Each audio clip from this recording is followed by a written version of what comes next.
And we are live. We are Shalom, live. shalom, everybody. What Man, up? What up? we did this episode before. We have to do it again, man. The Most High makes everything happen for a reason. So what I'm going to say to you guys is, me and my brother is from the same group. You know, we from the same crew. We did this music for years together. You know what I Black mean? Heart in the house. Yeah, we loved music, but as we got older, we started seeing it was dark. So I just want the brother to tell his story. Could you start off with your name and tell people like how you got involved in music, or could you like explain the first time you realized that music meant something special to you? Okay.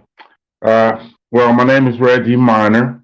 I guess my stage name is Cold Wisdom. I've been doing this pretty much my whole life. Uh, as far as how it got started, man, I think it was just me listening to my uncle's records. You know, he went to the service when I was real young. I was probably about 7 or 8 years old, and he left all of his records with my mom. So me being who I am, I'm going through them. I'm looking at them, you know. I mean, this cat got from Parliament to Iron Butterfly to Bob Dylan, Jimi Hendrix, Buddy Miles, you know, all these jazz stars, Freddie Hubbard, Herbie Hancock, you know, and I'm listening to everything because you know Right, right. I had this thing in my head, man. I told you before, uh, where I would listen to certain songs and they would sound real good, but it was to me it was always missing something. You know what I mean? Like the bass was a little too light, or the guitar licks were just I don't know. I was hearing something different, and now I realize it was funk. But at that time, I didn't know what it was. But I started listening to Donny Hathaway and Michael Jackson, and I like how they What's the sang, man. first artist you ever listened to? Was who's the first artist? Like, do you remember like the first like a Man. song that just stood out to you where you was like, man, I wow, that's hot. Okay. Whew, man, that's kind of that's a loaded question there, brother. Okay, well let's do it Let's like see. this.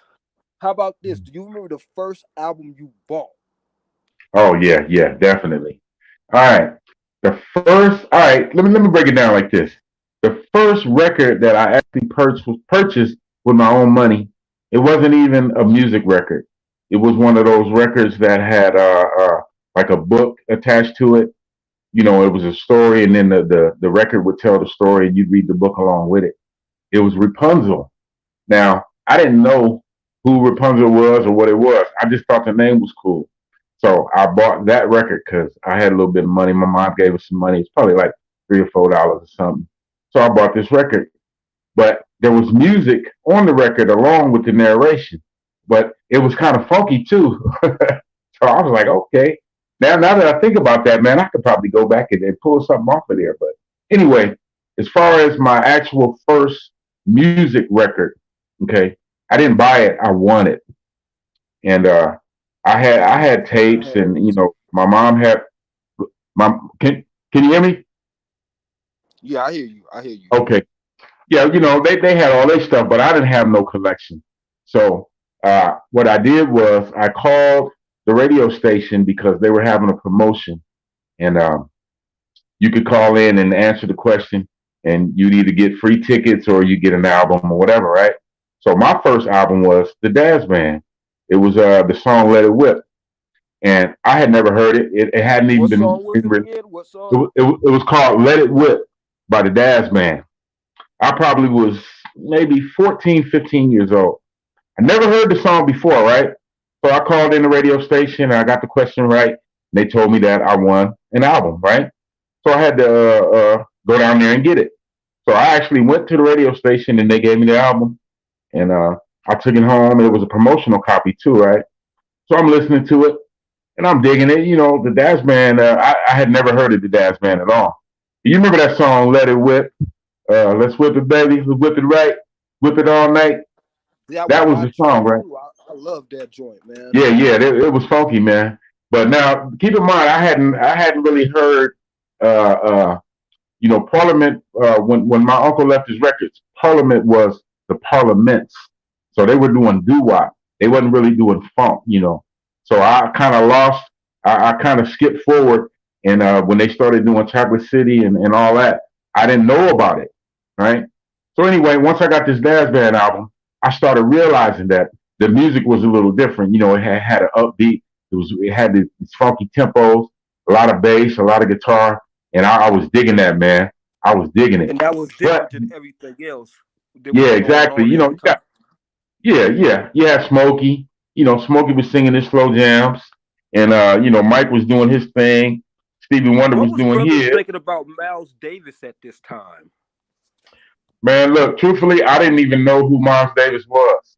I didn't. I didn't learn that until I got older. But yeah, man, I was stuck on I was just stuck on Michael Jackson and Donny Hathaway. That's really the only people that I listened to because everything else to me just couldn't compare. You know, even at that age, I thought that they was above, a certain level as far as music and talent go, man. It just wasn't And you nobody was that listening sung to better. that.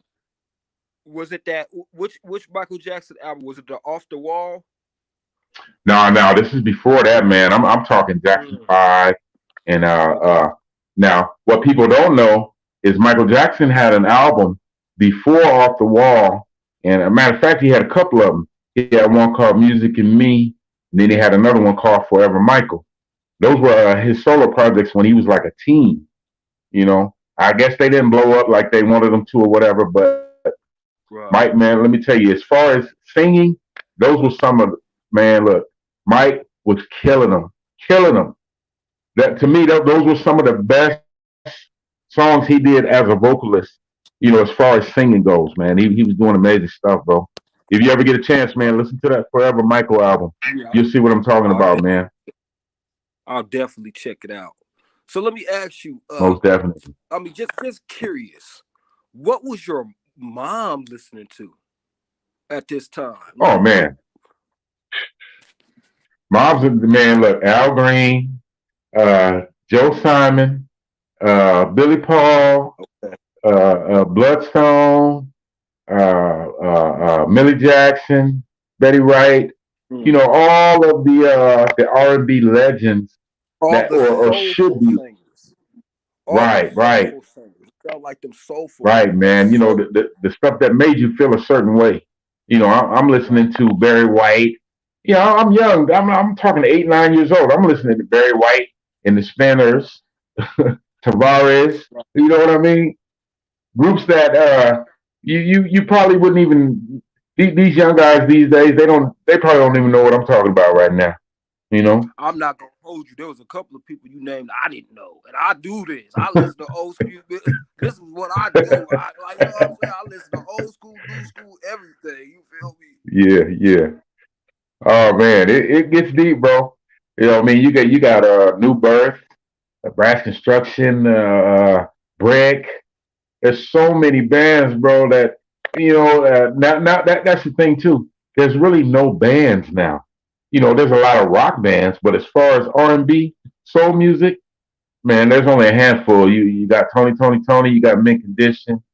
We had Ready for the World. They still out there, you know. But as far as an actual black band, man, I can't think of one that's out right now outside of the P Um, Union, my band. Anderson, Anderson, Pack, Right, Anderson, right. Pack. I don't know how black his band is though. I just don't know. I assume they are. I love how they get down. I love their music. You know what I'm saying? I like the brother. I think he's even titled to Michael. You know. Let Yeah, me yeah. ask you this though. So this is all in Cleveland, right? No, this is in Toledo, Ohio. Cleveland was Okay. probably maybe 35, 40 miles from where I lived. Did you I lived notice a there when I was 8, difference? man, so it's hard to remember. Okay. Yeah. Do you know if there was a difference between what they was listening to in LA and what they was listening to in Cleveland? When you got to LA at 8 years old, did you notice like any type of difference, or was everything kind of the same? As black is black is black. Well, I'd have to say that as far as before the hip hop era came in, it was almost the same for me, man. I mean, in California, they were still listening to Betty Wright and Rick James and Teddy Pendergrass. You know, it was almost the same. The only thing Okay. that really changed was when hip hop got involved. You know, Mm, and I don't know hip hop standpoint from Ohio because I okay. left before. You know, I left before hip hop became as popular as it is. You know, Let me tell so you, there's some great artists from Cleveland. I mean, from Ohio. Period. I mean, for whatever reason, that place produces good artists. oh yeah, if I'm not Bones mistaken, from Cleveland. Bones Bone, from yeah, Cleveland. yeah. Roger Troutman, Zap Man, Oh they from yeah, Ohio Zap, too. Zap. Yeah, come on, Yep, dog. yep. I want to talk about what before we move forward. What's the song called that everybody skates to? I know you know it.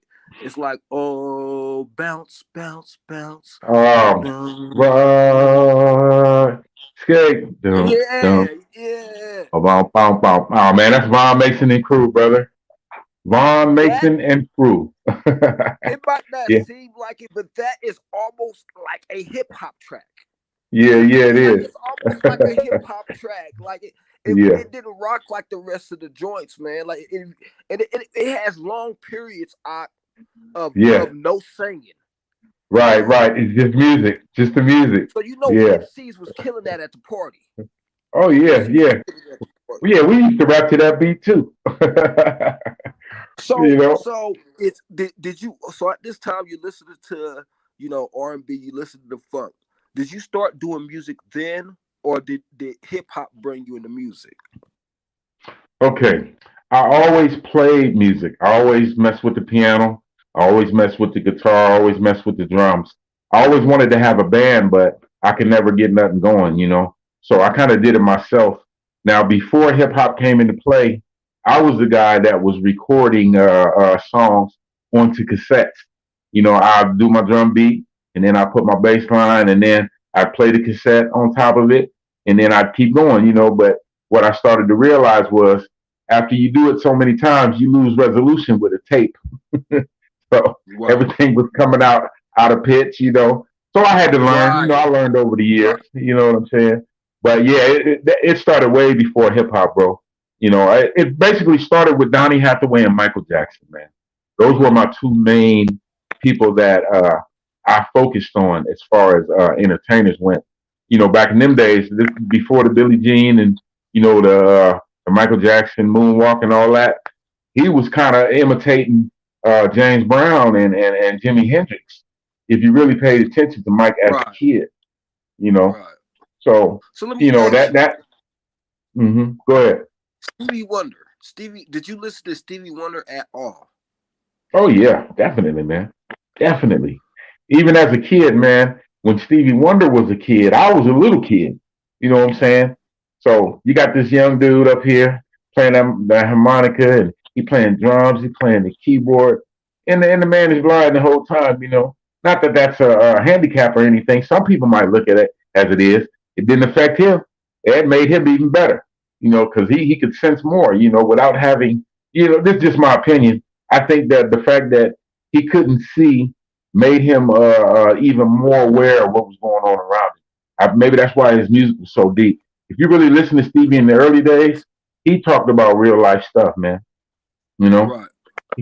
he's got a song called "Cash in Your Face."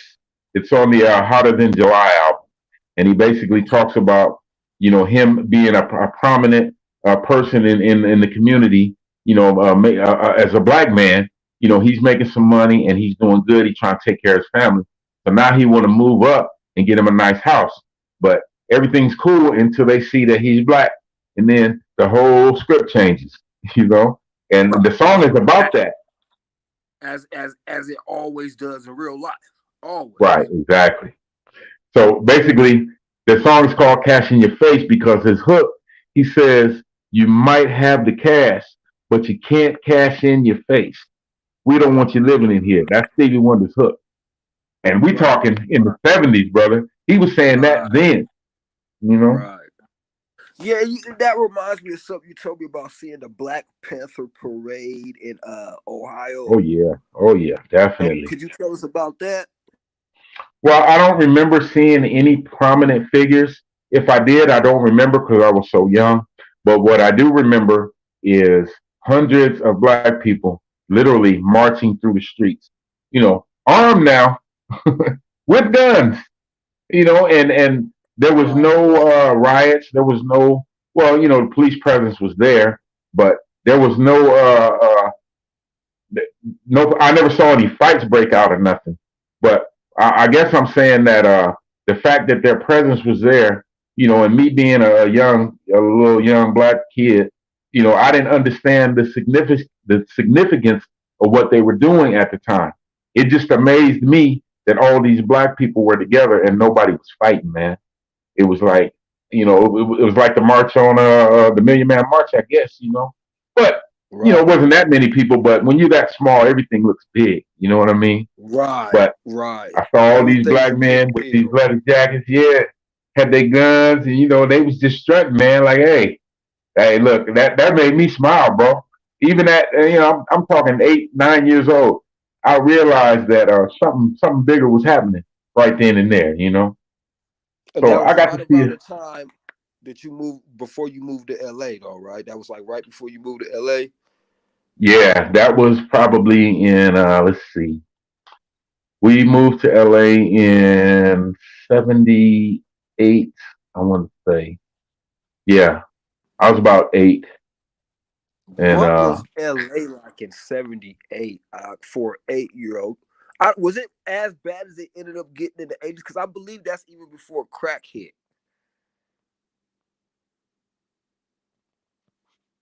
Hello, hello. Oh, we lost my brother. okay, I'm back. I'm back. Had a Okay, little technical okay, technical difficulty. Can you hear me? okay. Yeah, Okay. yeah. All right. LA as an 8 year old. Well, keep As in mind, I a moved young straight to man. Long Beach. Okay. Okay. Right there on 10th. Yeah, right to the hood, right in the middle of the hood. Right. So as a kid, uh, it wasn't. It was different because I come from the snow and the trees and the frogs and the little ponds out here in California. You ain't got nothing but palm trees and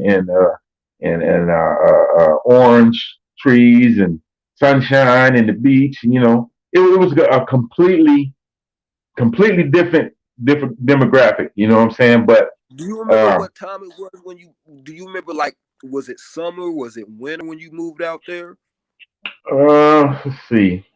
When we first came, I'd say it was probably like right after winter, like maybe February to So it was March, a somewhere in there. noticeable difference because Ohio gets cold. It's cold in the Oh winter, but yeah, LA yes, could be really warm in the winter. It could be in the '70s, '80s in the winter.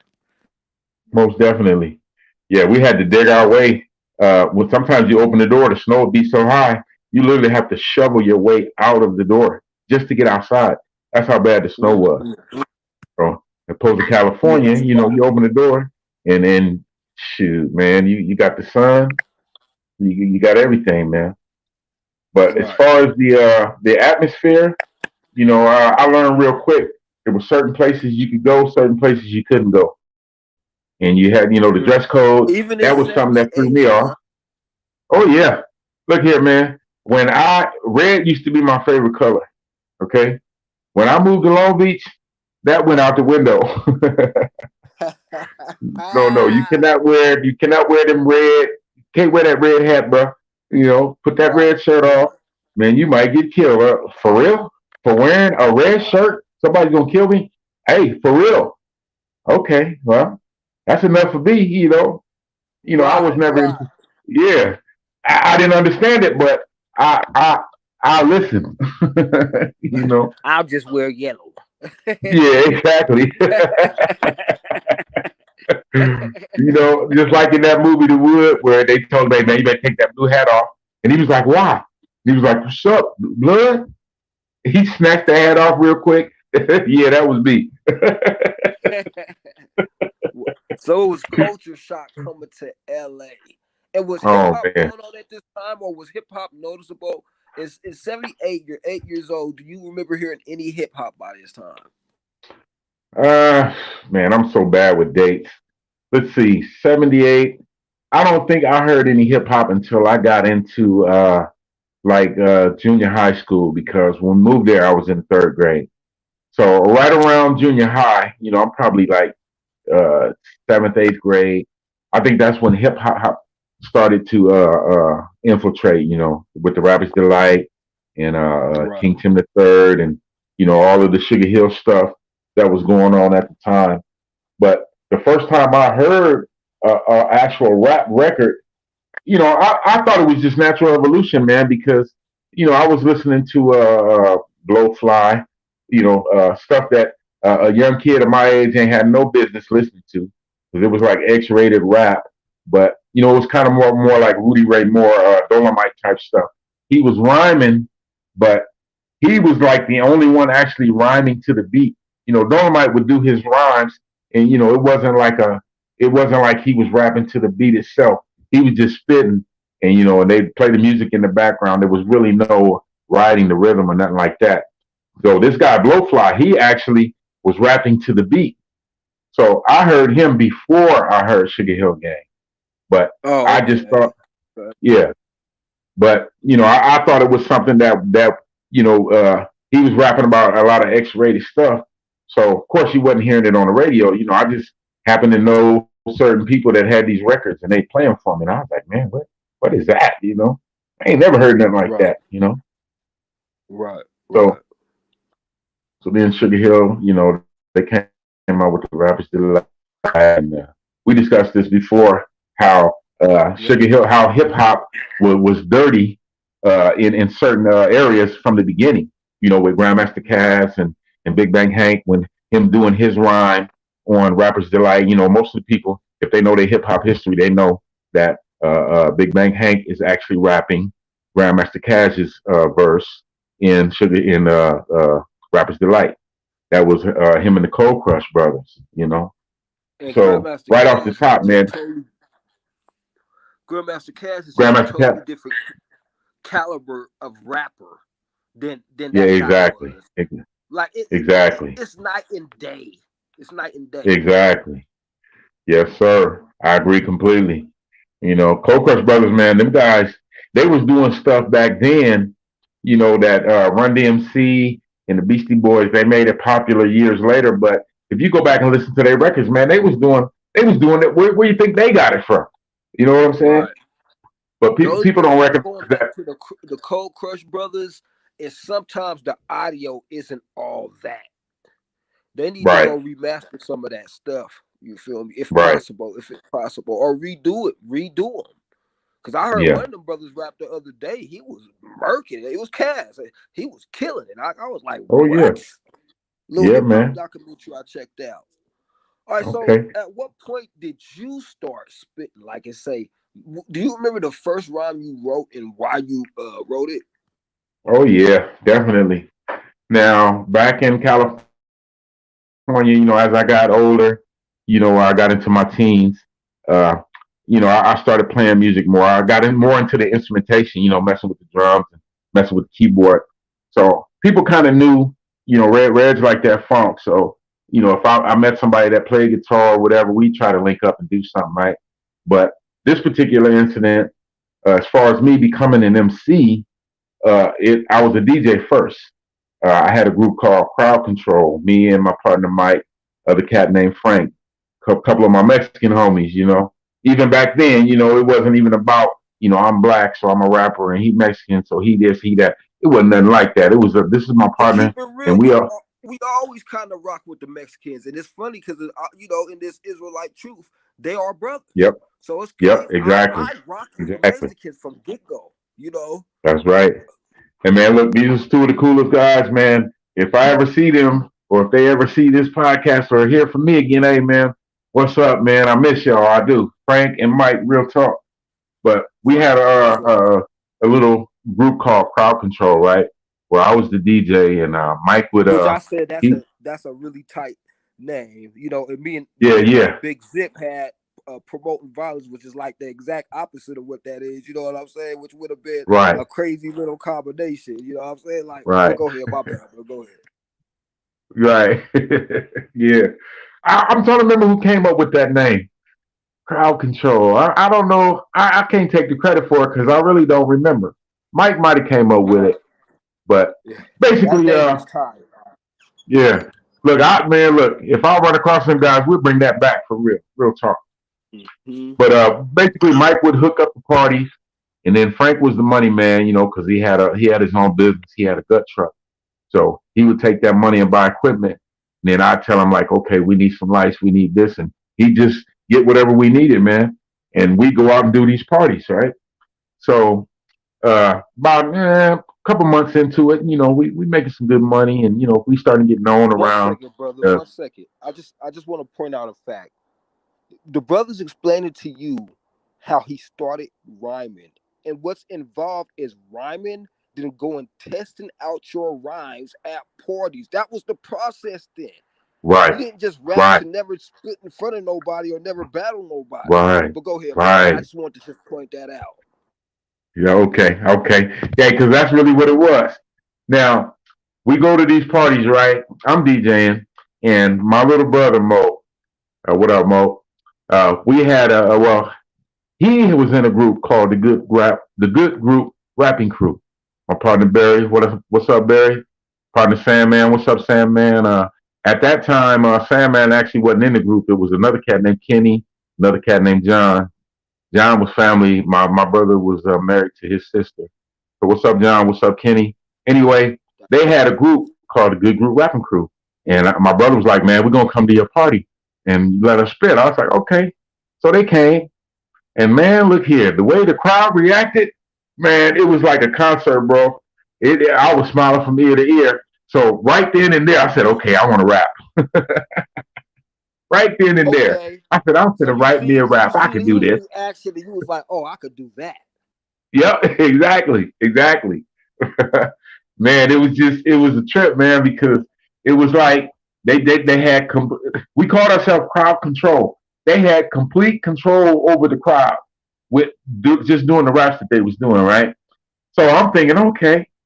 Now keep in mind you had Curtis Blowout at the time. You had Funky Four plus one more. You had UTFO. You had all of these groups that were doing actual rap, right? Right. So anyway, that same night after the I was party, lost for a went minute, home. Pac, but go ahead.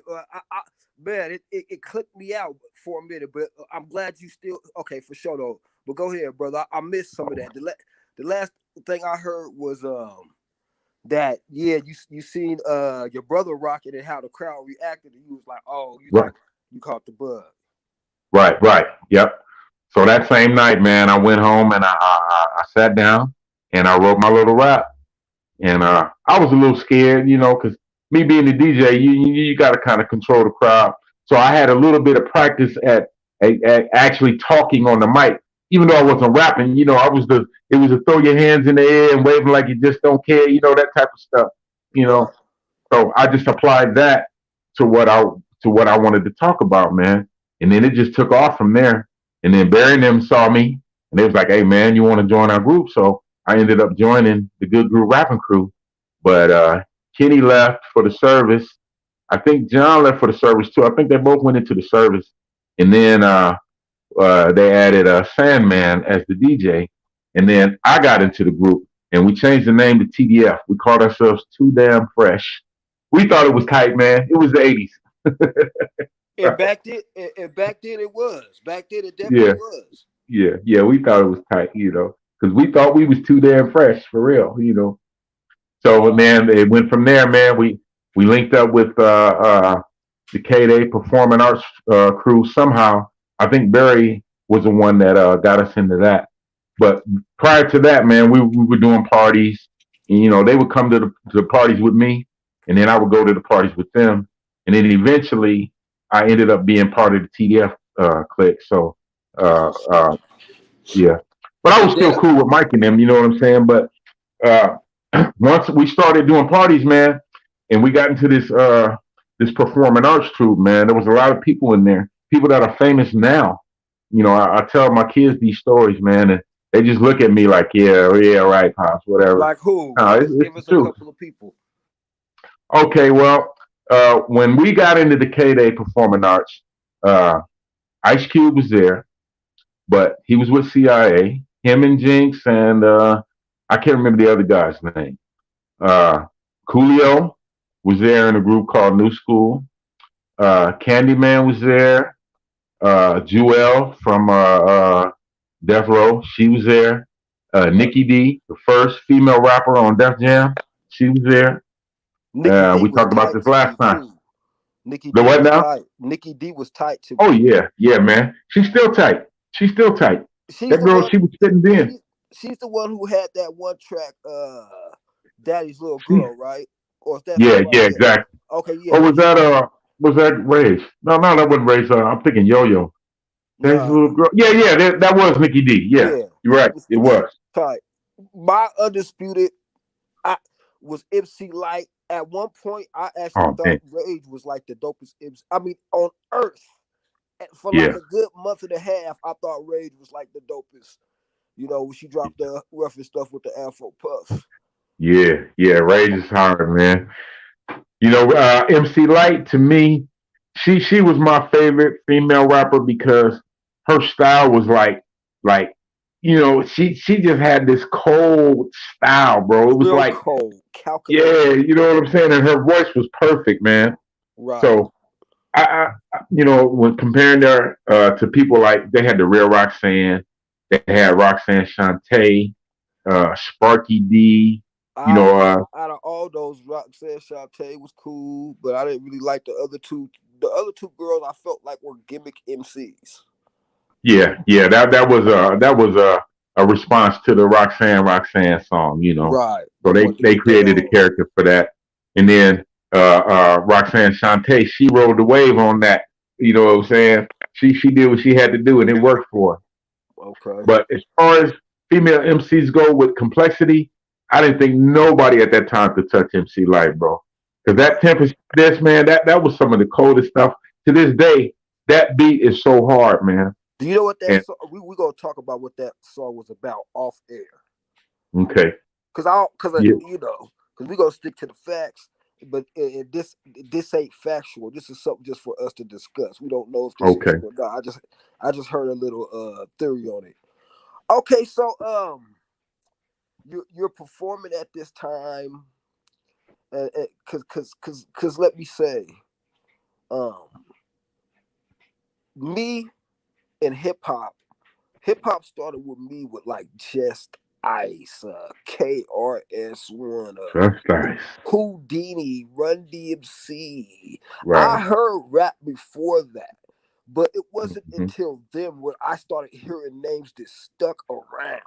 It seemed like it was a Right. thousand MCs back then. You feel Right. me? Yep. MC Shy D. There's a thousand MCs. And Busy B. right, Yeah. which I Oh liked man. Busy B back then. I thought Busy B was tight. He kind of reminds me of a Hammer to a certain Yeah. extent. Uh, Right. Right.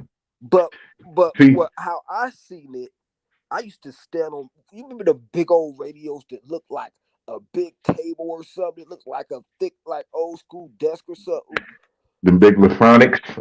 I used to stand up on them joints and practice perform. And I used to write rhymes. I was writing rhymes 7, 8. I Hmm. real talk. I can't say they was the greatest, but I was literally writing at around that time, 7, 8, writing rhymes. And by the time Page came up here, I was serious about rap, but man, he was just Yeah. on another level. Rampage was just on some other shit. And Yeah. Yeah. he, like I said Yeah. before, he was like the Napoleon. Like he was like going from school to school, battling cats, beat MCs up, starting Yep. wars. Yep. Remember what Pac said? I'm out here start wars, punching niggas in their face and shit. That was Yeah. Page. Yeah. And, and I was Yeah. hella Page innocent, was bro. wild with it. Right, Yeah. and then Page, like he would tell me, write against your best rappers and don't stop till you beat them. And he came back like a week later, bro. I had all these rhymes, and he was like tripping. Like he was like, "You've done it, bro. You're on your way." I'm just Yeah. trying to because we got to do a roll call. I just want to do a roll call real quick. So we got Wisdom. Wisdom's up right now. What year was Okay. it that I met you? Let's see. I went to Washington in '94. Had to be the end of '94, early '95, somewhere in there. I know. I believe you were 36. Yeah, I'm yeah, not that's really sure. normal. Yeah, yeah, that's about right. Yeah. I'm 57 now, so we Okay. talking all over almost 20 years or over 20 years. You know. Right. It might have been before that because it seems like I knew you longer than 20. Yeah. But from the All I time know. I met this brother has always been real talented. We just gonna go through everybody. So as far as a rapper, if you was gonna like uh describe Big O style, Ounce style to somebody Okay. who ain't never heard Ounce spit, Oh how would man. you describe Ounce style to somebody? Well, let's see, man. No, we talking ounce. First of all, now that dude, he stood out like a sore thumb right off the top. Right. You know that was one of my biggest things about the Black Heart crew. Every one of the MCs that I was introduced to and became friends with, y'all all had your own style. So I never said one style was better than the other. You heard me say a million times, we was Wu Tang before Wu Tang. Right. Right. You know, as far as the MC creativity went.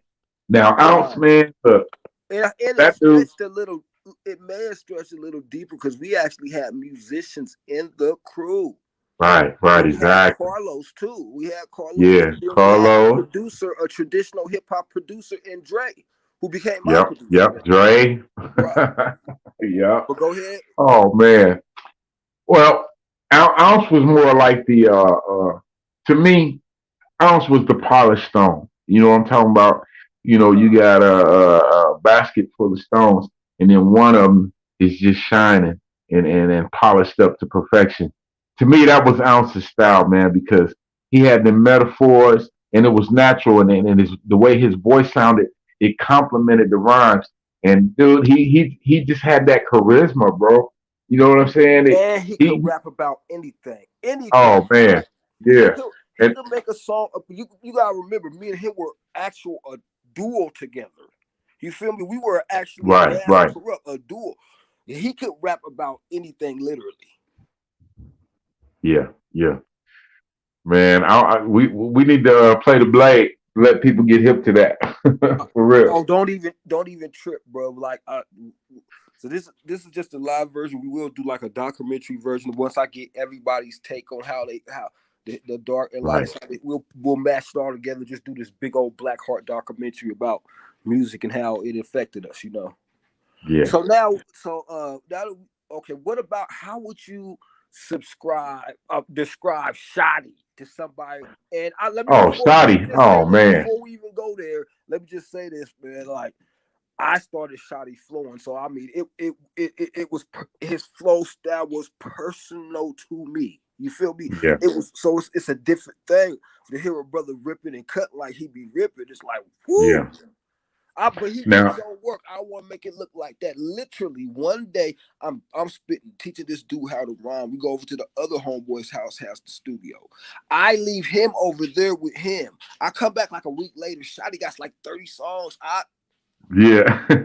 That's how shit. You feel me? I'm Yeah. like, what the hell? Like that nigga had like 30 it hitting, But go Yeah. ahead, Yeah. brother. Go ahead. Man, Shotty was the loaded shotgun, bro. He was Right, loaded and cocked right, at all times. That right. dude, man, look, he was the one. Like, if it's time to get somebody, look, Shotty, shake him. You know what I'm saying? In And more ways complete than one, brother. annihilation. In more ways than one, brother. Yeah, exactly. Yeah, rest in peace, man. Rest I in miss peace, that my brother, brother. dude. I miss I that. wish that we could have did some. I wish we could have did more together. I'm gonna put it like that. Chemo too, man. Rest in peace, Chemo. R.I.P. Now, Chemo. oh man, You gotta Chemo. explain chemo style.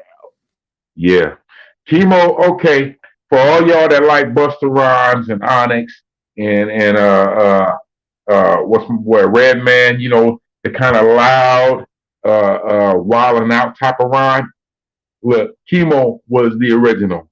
Okay, that cat had a style. Like he was like the blowhorn, bro. He was like the siren. You know what I'm saying? He was the how could I describe Chemo? Chemo was more like he was on like some DMX type flow. You know what I'm saying? As far as just his delivery and the energy in it. You know what I'm saying? He had energy, bro. And then you got Prophet Yeah, himself, my bad. my This brother. thing, this thing snapped me out. My bad. I'll say this about Chemo though. I'll say this about the brother Chemo.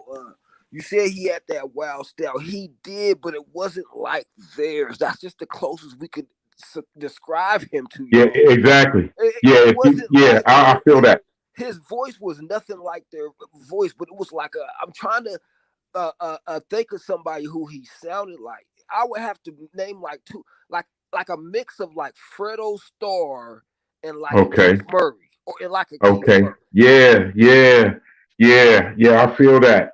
You know, Yeah, I feel that. That's a perfect mix too. and he was also a go boy. Like, let's get the Yeah, crowd going. yeah, yeah. He was just energy, man. He was He all was. energy, bro. He was. Yeah. So now we go just go move down. So what do you think about uh Mr. Blue, Violet Blue? Vita Blue, Oh man. Vita Blue, my brother Masai, Vita Blue. Oh man. How Shaggy would you? Blue. How would you? Now, Shaggy Blue was Mr. Pimp. He was Mr. Pretty Boy. He was the one. He was like the Mr. Smooth. You know what I'm saying? Like Well, he yeah, just real tied smooth. in. But then once he gets pumping, that energy come in, and then he get locked in. Right, I used to watch Masai rap all the time, and he'd close his eyes and he'd get the rocking back and forth. I say, yeah, he locked right, in. right.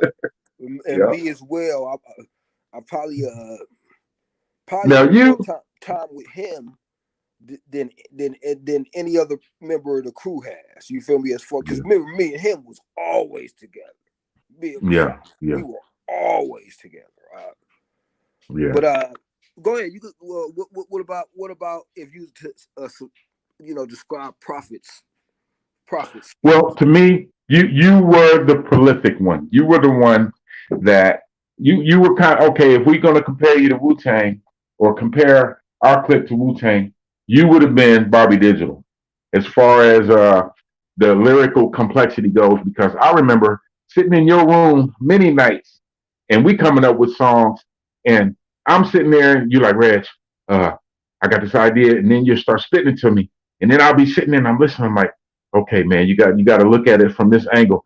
And then once you explained it to me, then I would see like, oh, okay, okay. Even now, we still doing the same thing. You know what I mean? It's like you just had this your love for hip hop, bro, is genuine. You know what I'm saying? To me, you're like uh I don't know, like a gangster as far as hip hop goes. Like, when you're ready to fight and die for something, look, I feel the same way about funk and hip hop. I'll die for this shit. Real talk. So if we get out there and people come at us sideways and we can't get into the business because we're not conforming to what they want us to conform to, I'm cool with that. Because I'm gonna always be a rebel as far as hip hop goes. And I think that's where me and you clicked because we had the same vision, as far as musically, you know, you're not scared to to push the envelope as far as music goes. You know what I'm saying? Because I'm not the greatest musician. I can play my keys, I can play my drums, Okay, but I'm not my Prince. bad, my bad. Can you I can you hear my me? whole my whole thing went off. So let me. Oh, you kept it going too. I ain't Oh gone yeah, yet. yeah. I'm Hey, still let talking. me ask you this though. Let me ask you this. Before you go, because I didn't hear what you heard say about my style. Let me explain your style to people. All right. Okay. For me, it's non-compromising for one, because no Right. matter what's going on, you're not about to be doing no mumble rapping. You're No. not about to cut shit short. I mean, what I mean by that is there's a certain standard you're gonna keep. You're not gonna compromise that to try to rush to get on the song or something like that. You know, Mm. I would say that, and then I would say I feel like you kind of play like an instrument. You spit like an instrument. Like even the joint that you just sent me was like it was like drums, like a drum Okay. pattern, beat. You know, that's how I see it. You feel me? And then I Okay. feel like you spit a lot of wisdom and your flow. There's always going to be some wisdom. There's a reason the wisdom name and everybody, because if you can't, everybody can't call themselves wisdom. You know, Right. you can't call yourself wisdom and you out here doing some stupid shit. Niggas ain't gonna never call Yeah. you wisdom. They gonna call you Yeah. wisdom. You know, like Yeah. Yeah. and Wisdom. and not only Yeah. that, you made your own. You be making your own beats and spitting your own thing, like self sufficient. That's what I would say about your style. Okay. You know why it's like that, man? Because we went through so much. We had many times that we went to the studio together, and we didn't get nothing accomplished, man. Not because we didn't have the effort. It was just being a little younger, being involved in other things. Maybe we didn't take it as seriously as we should have. But I think it was a reason for that. What in my mind state at the time, where my head was, and what my life was like. Maybe I wasn't ready for that type of life. You know what I'm saying? It might have took me over the edge. You feel me? So I believe God Himself just slowed me down just long enough for me to see, okay, look, if you're gonna get into this, then it's a certain way you got to do it. You can't just jump in because you ain't ready. You know, that's how I felt. That's how I feel now. You know, but from me and you to be in contact as long as we have been, man, it might be a whole year go by, but you Right. already know if I'm coming to Washington, I'm finna come knock on your door.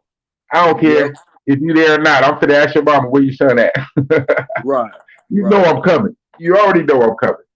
And I'm gonna do Right. the same with Ounce. I'm gonna do the same with whoever is involved in this Black Heart thing, man, because that's why my production company is called Black Heart. And I did it that way because I always felt like if I'm part of the band and if I ever got on, then Black Heart is already there. You see what I'm saying? Okay. So if I Now, didn't see you guys, go ahead, man. go ahead. I thought you was done, brother. Go ahead. My bad. I'm saying if I didn't see you guys for 2 years and I had my studio hooked up where I can make demos and produce records and all that stuff, and you just showed up on the doorstep, guess what? We finna get in the studio.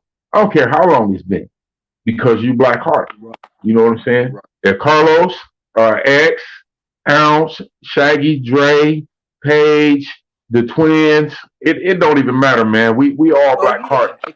for life, Explain. as far as I'm Explain. concerned. Explain Yep. pages step. Yep. Explain So if rampage step. I didn't hear you, brother. I said, could you explain to people rampage style? Oh man, look, his name says it alone. I believe that He's gonna. I believe that. I believe rap for sure rampage. But When I heard, he to me he very much had a Tupac energy, yeah, but not the lustful side of it. You know, right. he wasn't a He was lust. You know, very. He was really smooth with his too, man. And Paige had a he lot was of energy too, destruction. man. He was Yeah, destruction. He was yeah, destruction. yeah. That's what he His was. He his was a name fits wrecking him ball in the perfectly, mic. bro. Right. Yeah. Okay. So I mean, just going back a little bit before we start going into the dark side, let me ask you this.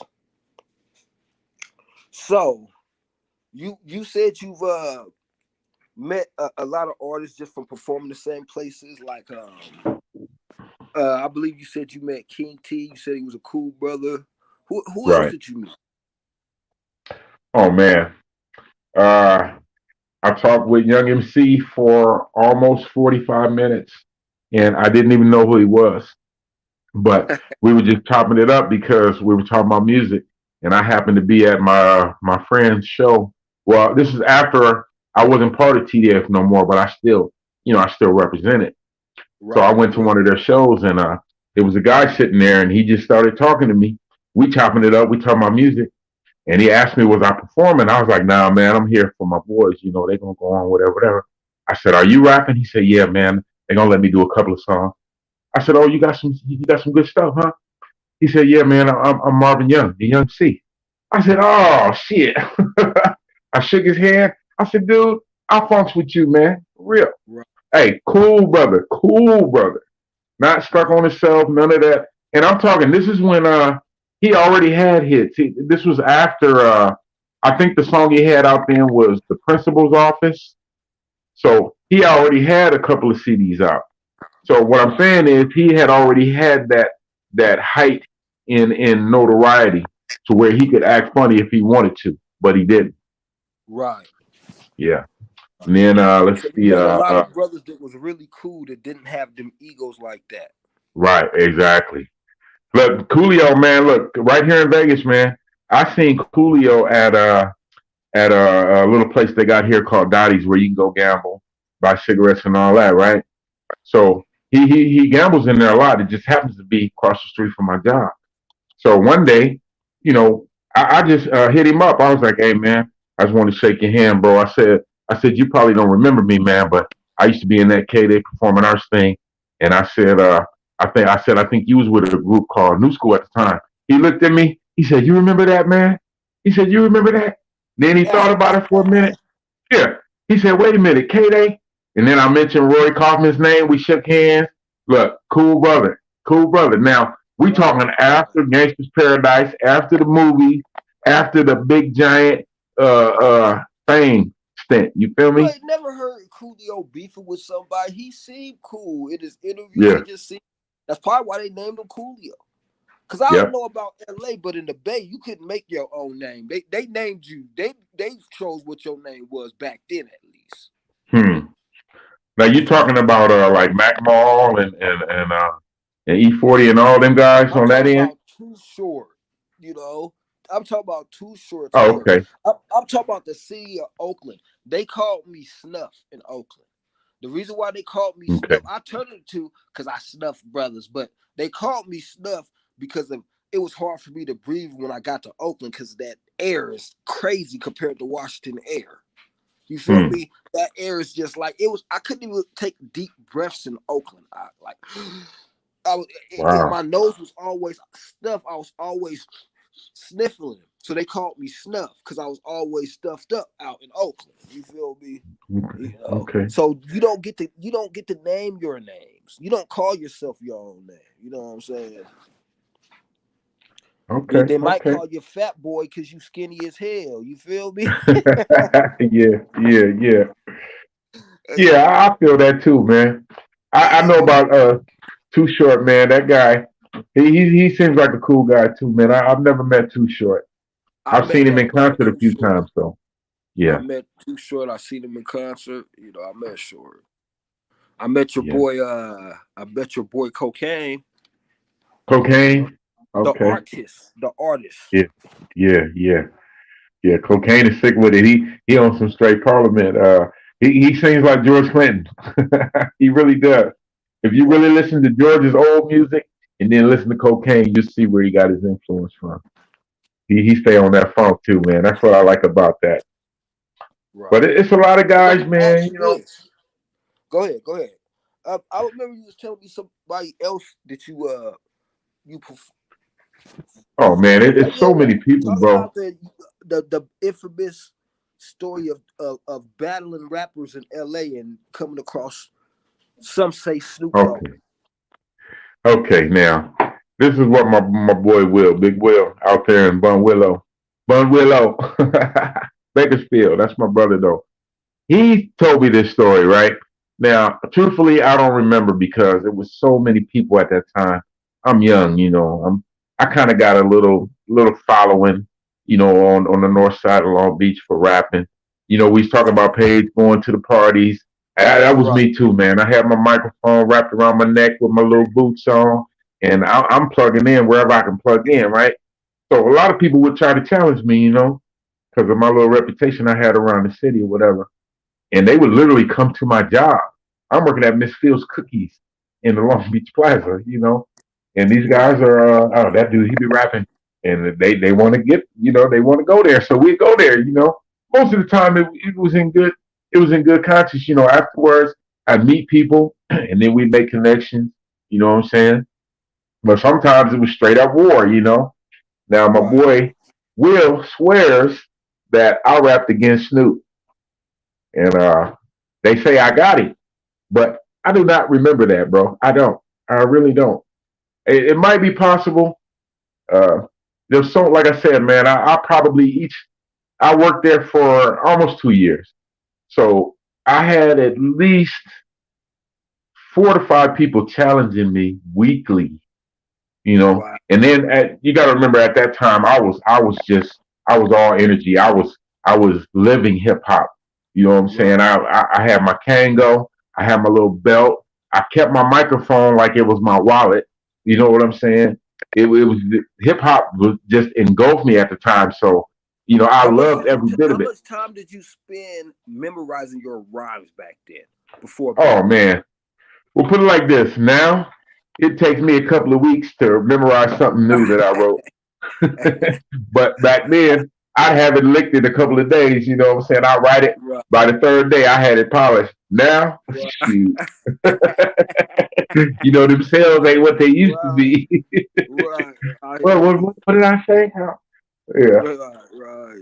No, I hear you. Especially with brothers doing years of drinking and maybe some brothers indulging in stuff they shouldn't have been. You know what I'm saying? There's yeah, years of yeah, influence. yeah, That's why I was yeah. It gonna say affects you. too. You might not It remember. affects you. I mean, I ain't try to. I put a brother on blast, but Wisdom was kind of a ladies' man. You know what I'm saying? So at the time, man, that's probably why you might not remember the Snoop because you gotta think about it. You know what I'm saying? Rapping, spitting. You know what I'm saying? You know what Yeah, I'm saying? man. Oh, But yeah, but that's why until I met you. yeah, yeah. Yeah, that's what I loved about Washington too. You know what I'm saying? And I won't front. I was what I remember. Wisdom once said, "When I see a female pull up, is she cool? I know it's either for you or for Zip for Al."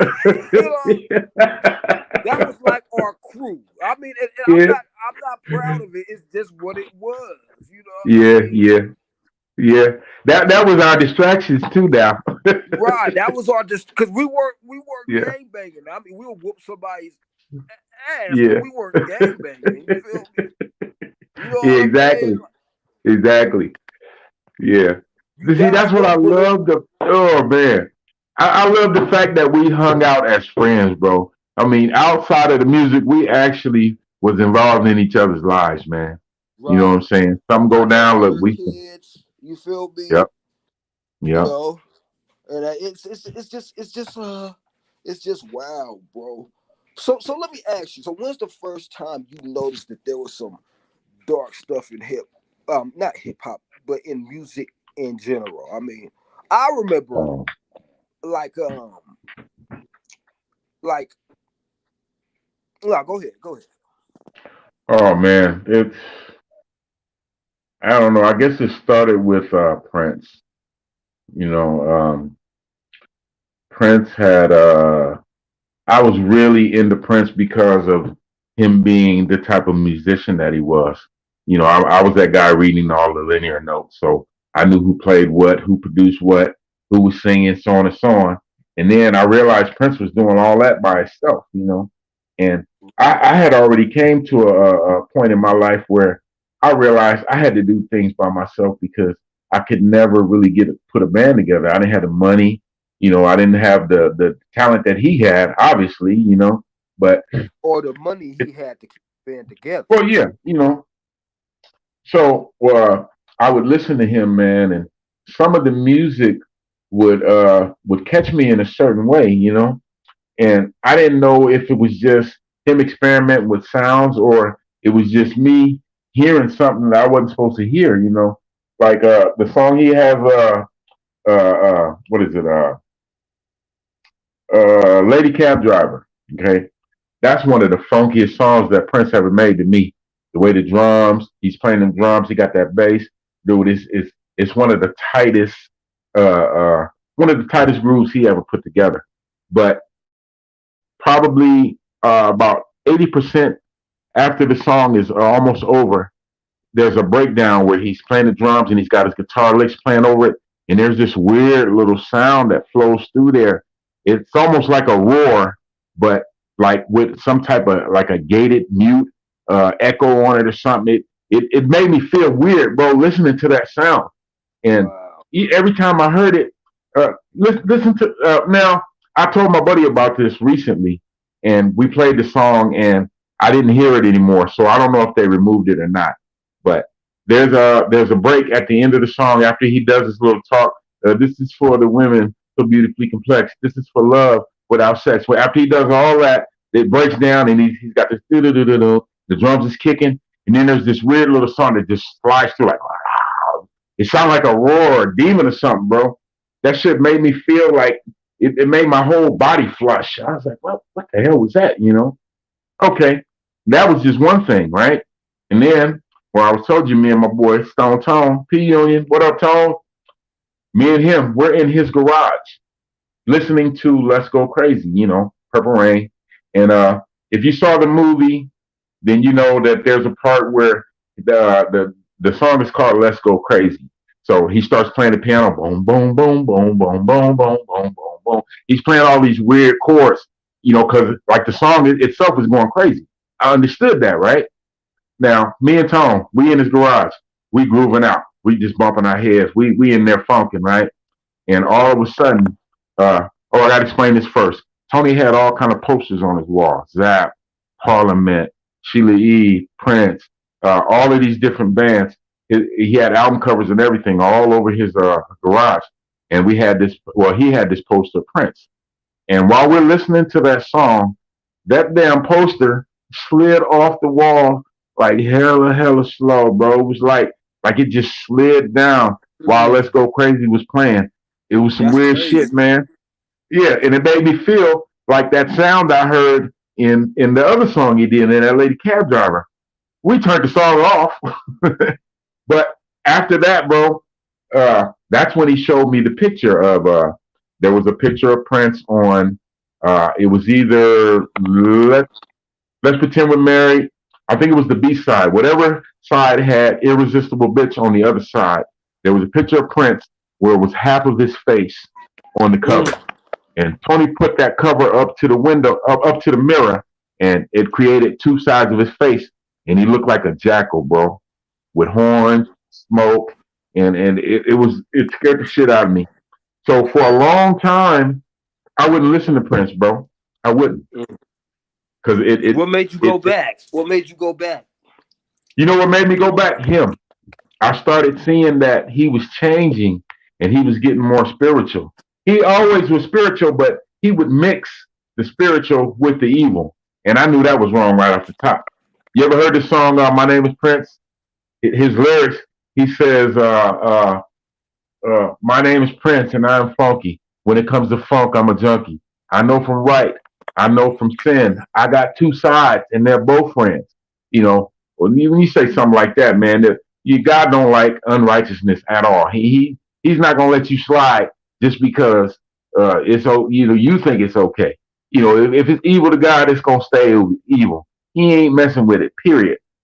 So for him to say, I got two sides and they're both friends, that was a direct contradiction of what God believes. So I stopped listening to him, man. And when I started seeing him getting more religious and actually praising, but it's like we said before, how do we know if he was talking to actual God? It could have been his God. You know what I mean? So I don't know. Did I lose you? Prof, did I lose you? I think we lost him. Well, anyway, man, music is something that you have to be very careful with. People got to remember that the devil was the most beautiful angel.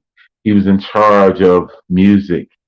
He was the one who would make melodies and I don't know what his relationship with God was. I know God created him and probably to entertain God. And somewhere along the line, he started feeling some type of way and it went the way that it went.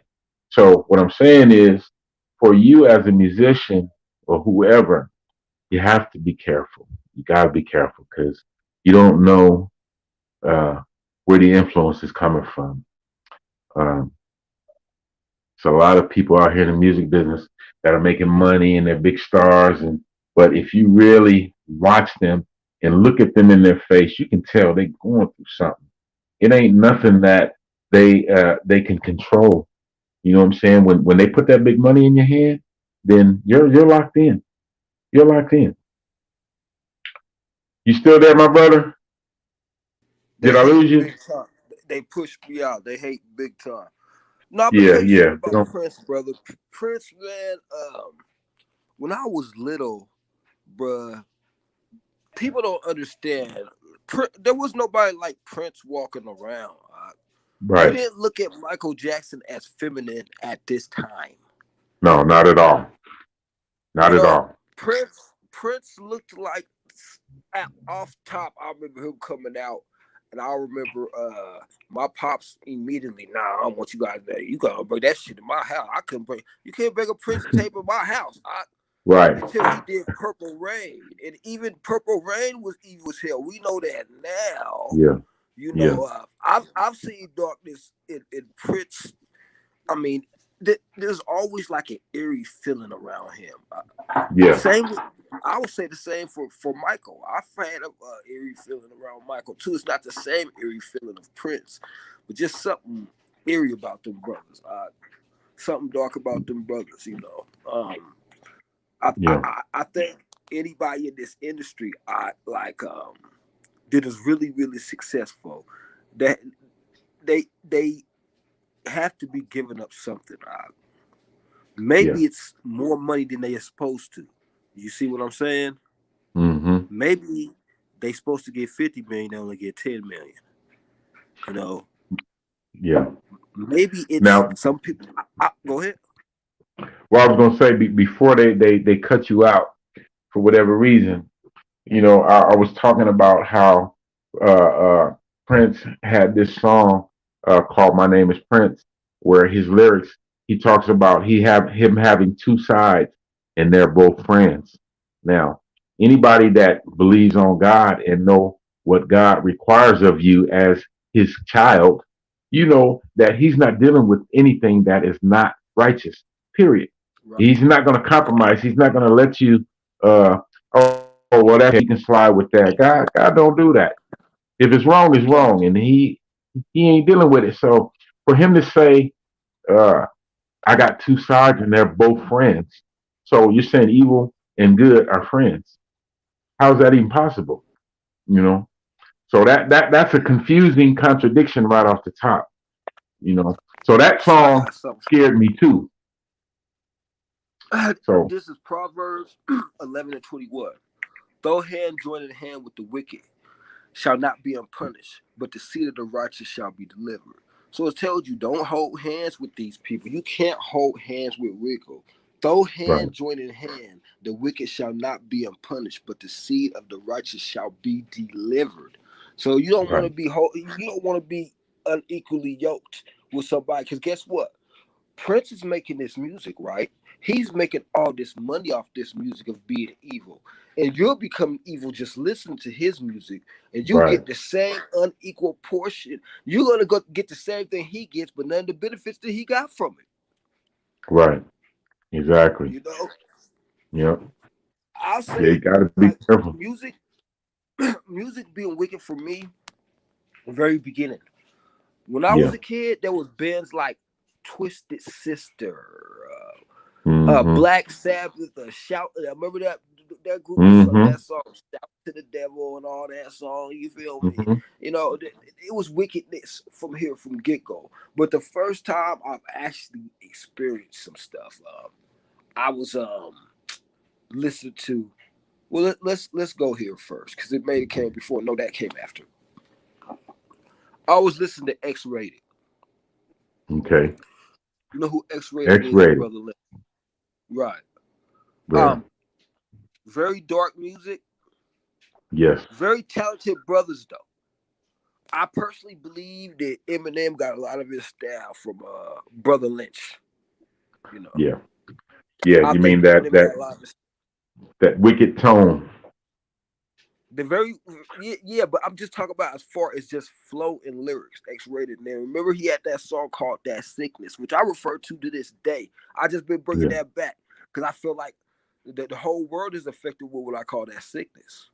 Right. And that's what Right. Christ is doing, pulling spirits out of people, and just that's why God is so important, brother, than whatever you're doing. You feel Yeah. me?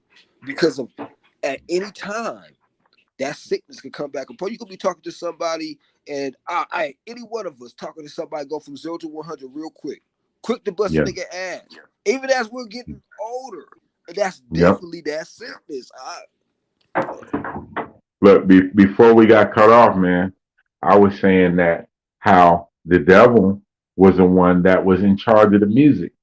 Him Right. being the most beautiful angel and then being like the best musician, so it's only natural that he would control that part of the entertainment. You know what I'm saying? Because, Yeah, I got a especially song. when that's Esau mythology, because that's not in the Bible.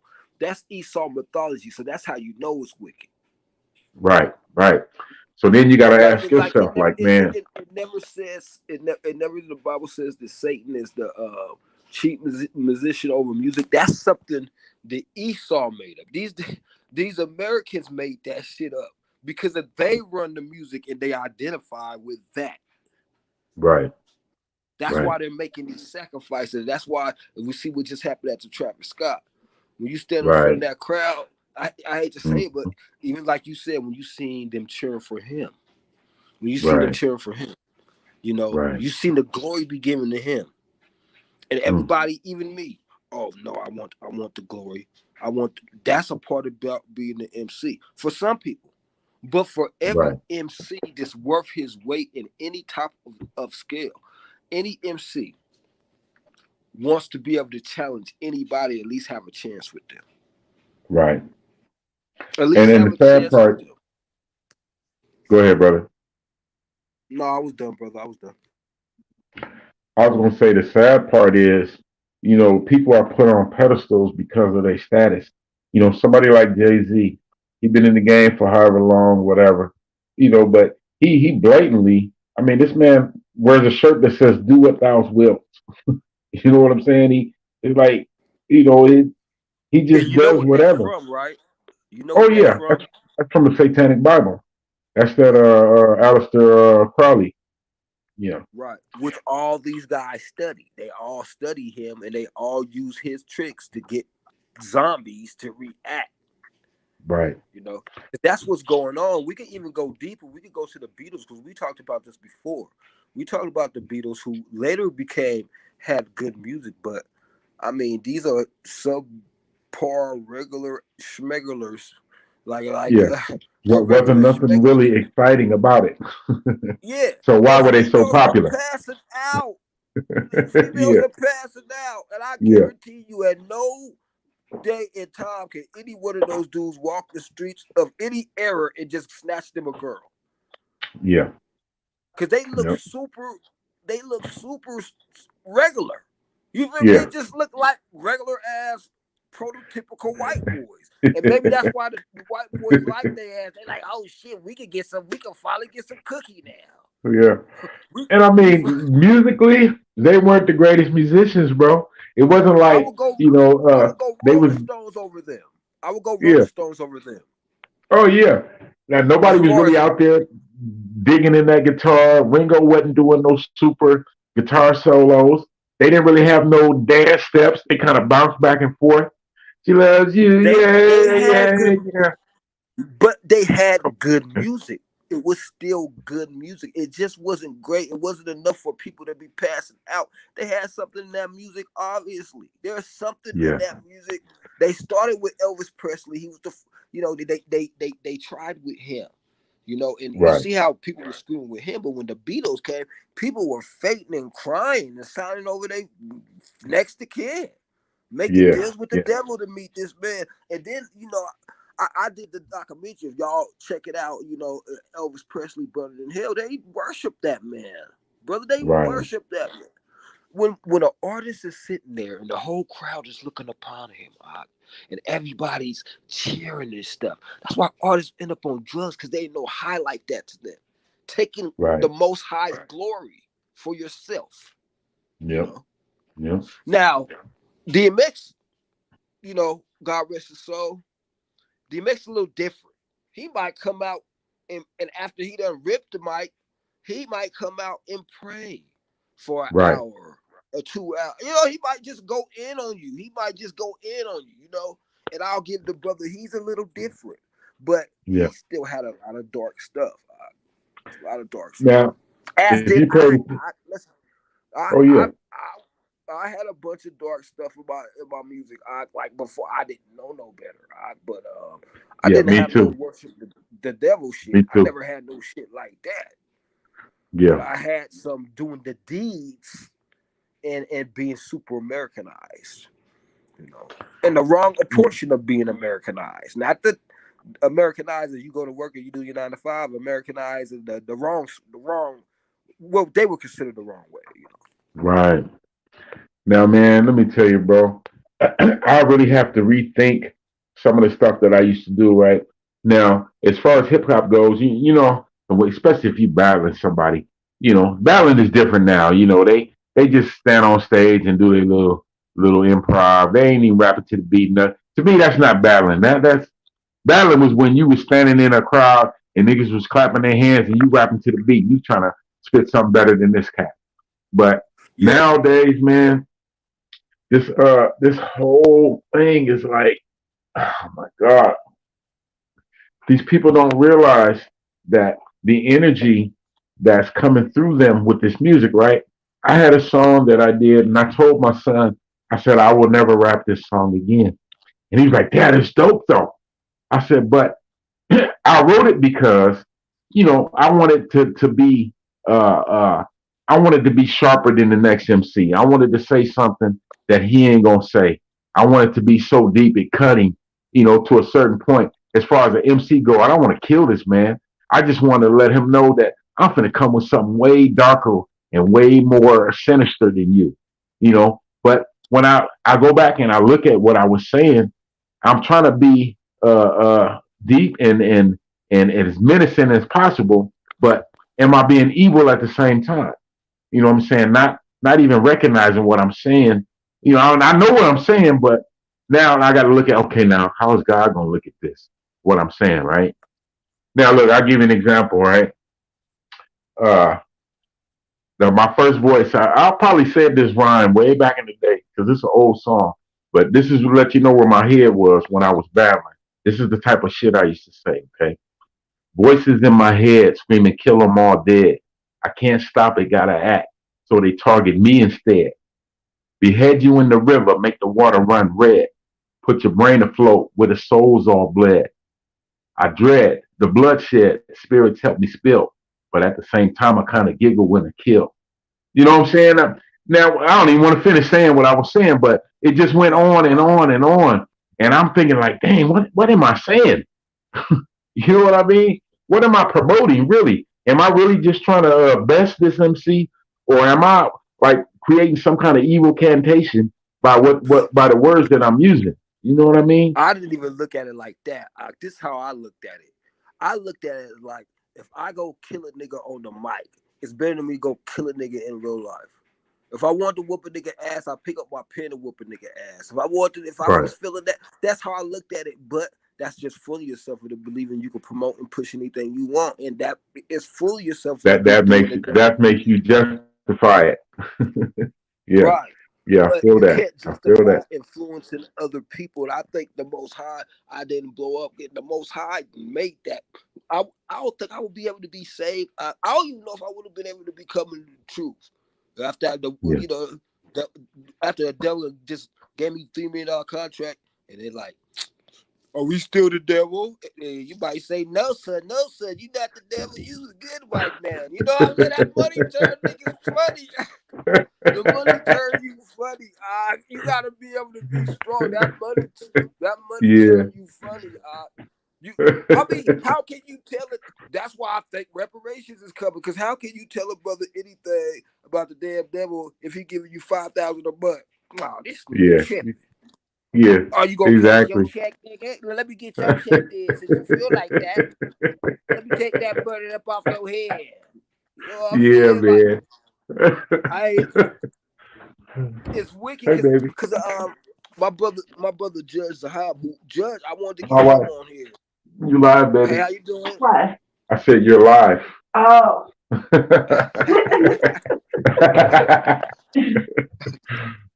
I wanted to She's in get the my brother studio. Judge. Oh, This is yeah. her bathroom. I'm early today. Uh-huh. I got up early today. Okay, good. Oh, man, look We at can this. edit that out. No, I'm just Let me go with y'all having a studio time. I'm tired. That's my wife, y'all. That's my baby. That's my backbone right there. Right, that's what's up. But Yeah. yeah, brother, it's just a mad world that we're living in, and this music that they're pumping out here, and even I was pumping it like that too. Like Yeah, like you me said, too. Me you too. fool yourself into believing that you're just letting stuff out. But if you're influencing other people and you causing people to die, the Most High, it's harder for you to be saved. It's harder for you Yeah. to be saved, and then the Yeah. world will fool you into believing that you's a sucker if you for the Most High or you spitting rhymes that are catered towards him. You don't have to be a Hmm. sucker. Was King David a Right. sucker? I could have swore King David cut off Goliath's head. Exactly. Exactly. You can't even do that on a matinee in America on a movie. You know what I'm saying? Nah. I mean, he cut the man and took the man's head as a souvenir. Yeah. And then you know what else it And I said about mean King David? It says King it. David was a man after God's own heart. Hmm. That says a lot right there. You know, Yes. God, man, look, God don't play, man. He never has. Nope. And when these guys try to slip little things in, I think it's worse for when they try to fool you into thinking that you got all these people at these concerts, they're waving their hands, they got the lighters going and whatnot. I mean, but Right. who is this guy really praising God? No. Look at his actions. Look what he's talking about. That's going to tell you right then and there. So if I have the fortitude inside of me, like if I'm at a concert and they get to going on like the Kanye thing, man. Look, like I said, man, I understood everything he said, man, but I just didn't understand what all of the ritualistic thing was about. You know what I'm saying? Why is everybody with cloaks on, and why do you got Marilyn Manson up there? We know what he represents. You know what I'm saying? I'll So. tell you what an MC told me, and I won't say his name because I don't know if he wants me to say his name. But he told Hmm. me that sometimes, you done shot the video and they put all them hand signals and hand gestures in there Oh after yeah, you yeah, long yeah, gone. yeah. You did tell me about that. You did tell me Right. about that. You know what I'm saying? You know what I'm saying? They'll throw in the all-seeing eye. They'll throw in them demon horns. They'll throw in the sixes. They'll throw in just madness. What I'm learning, there's a lot to do with images. You get too good with images itself. You got to watch yourself. If you just get good with putting images with certain, dialogue, that is dangerous to these people because they call Right. people influencers, and that's why they want to control what's being said and what's not being said.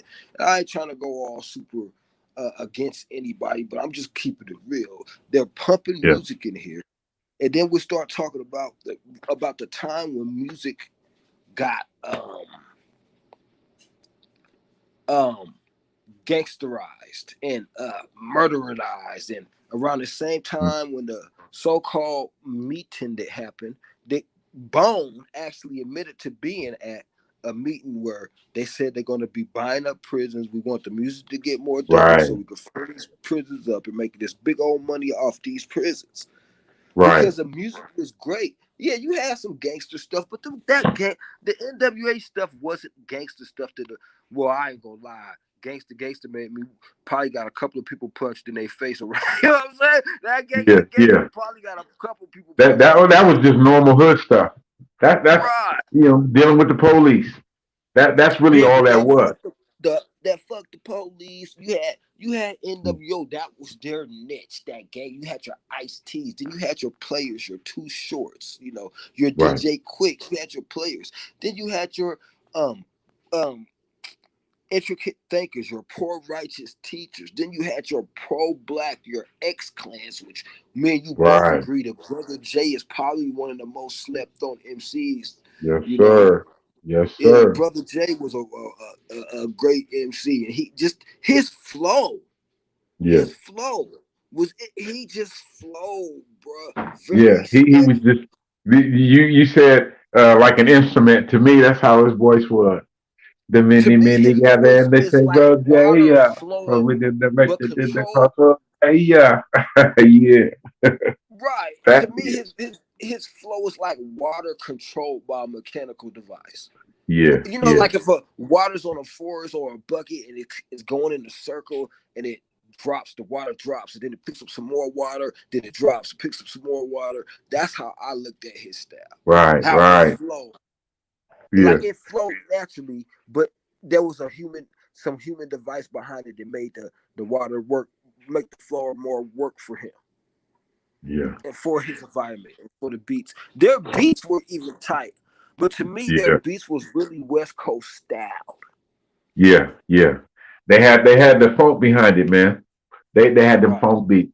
A lot of them were samples, but they were good samples and they But complemented they them, would take the you know. whole sample. Like the East Coast style of sampling is like an art form where you won't even know where the sample came from. Right, Unless they right, want you to. Unless they want you to. It was right. Puffy and X Clan. They was the first people that was just taking, well, we can't say the first. Let's go back to EPMD. You're a Yeah, customer. EPMD, Public Yeah. Enemy, they sampled a lot, you Right. know. Right. I use samples too, but I try to do them the way that we just talked about. I try to do it to where you don't even know that I'm actually using that sample. Like I have a Right. song called "The Shit," and it's subtitled in our small way. I got Michael Jackson as a kid singing the hook on it, right? But Yo, don't even.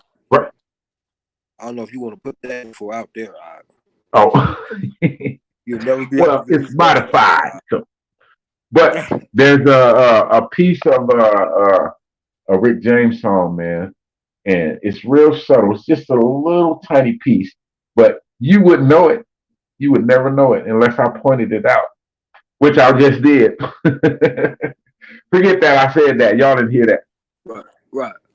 But Yeah, there was a lot of producers back in the day. Let's give the producers their cut. Let's talk about the slept on producers. I believe that the Bomb Squad was really slept on, and I can't imagine what happened to the Bomb Squad after they did Ice Cube's joint. yeah. You Well, know, there's they so was much. Public Enemies. They was Public Enemies original beat makers. Yeah, Hank Shockley, and there's another cat too. But see, the problem is, man. You know who? I forget the guy's name, but he was part of Death Row, and he didn't even know that he was actually part of Death Row. Just Suge invited him to come down, and just kind of threw him in there. And he saw all this Oh, you stuff talking that about was going on. the dude that wrote Dre's rhymes? Yeah, yeah. What was his name? Not I'm Sam horrible with Snead. names, brother. I'm horrible with names. Not Sam Snead. It was another guy that he somebody gave Suge his CD, and Suge just hit him up like, "Okay, come down to Death Row." So Yeah, I know on his exactly very who you first, talk about. yeah. I Hey, just don't know. Prop, hold on a second, man. I Oh, do gotta what you use the gotta do. laboratory. Go ahead, do what you gotta do, brother. I'll We keep it good going. though? Okay, hold on. I'll be right back. Yep. Just Excuse me, y'all. I got to go to the restroom. yep. All right, And so hit the more thing. about the darkness, more about the You darkness can edit that. of hip hop. Like, okay, Hold on, I'll be right back. Like I was saying, X-rated. No, I was just talking to the crowd while you gone. Oh, So X-rated had a song called "The Sickness," and I was listening to it all night. Like the way I listen to music, I engulf it. I engulf it. I engulf it.